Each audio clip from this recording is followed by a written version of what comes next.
ஏன் சார் எங்க சார் போறீங்க? நான் எங்க போனா உங்களுக்கு என்ன? போற இடத்த சொல்லுங்க, இறக்கி விடுறேன்.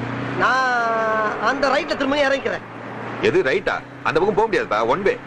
ஒண்ணுன்னா போலீஸ் பிடிக்கும் பயப்படுறீங்களா? என்ன சார் நான் பார்க்காத போலீஸா? இந்த ஏரியா இன்ஸ்பெக்டருக்கான காளிதாஸ் அவன் என் ஃப்ரெண்டு சார். அவனும் நானும் ஒன்னா தண்ணி வச்சிருக்கோம், ஒன்னா சீட்டு விளாண்டுருக்கோம், ஒன்னா ஒரே இடத்துக்கு போய் எல்லா வேலையும் பார்த்துருக்கோம். அந்த அளவுக்கு டீப் ஃப்ரெண்டு. அவனுக்கு நான் பணம் கட்டுவேன், எனக்கு அவன் பணம் கட்டுவேன். 2 பேரும் வாடா போடான்னு பேசிக்குவேன் சார். நம்ம காசு நிறைய புடிங்கி தின்றுருக்கான். சும்மா போங்க சார், எவன் பிடிக்காத பாப்போம். தைரியமா போங்க. என்ன சார் இங்க பாட்டிட்டீங்க? இறங்க. இறங்கவா? இங்க எதுக்கு சார் இறங்க சொல்றீங்க? எல்லாம் ஒரு காரணமா தான். என்ன காரணம்? இந்த ஏரியா இன்ஸ்பெக்டர் பேர் என்ன சொன்ன? அந்த பையன் பேரு காளிதாஸ் சார். நீ அவனை எப்படி கூப்பிடுவ? டே காளி கூப்பிடுங்க சார். அப்பா ஏன் சார் அடிக்கிறீங்க? அந்த இன்ஸ்பெக்டர் காளிதாஸை நான் தான்டா. எது நீங்களா? எப்படி நீ நானும் ஒன்னா சீட்டாடுவோமா? இல்ல சார் சும்மா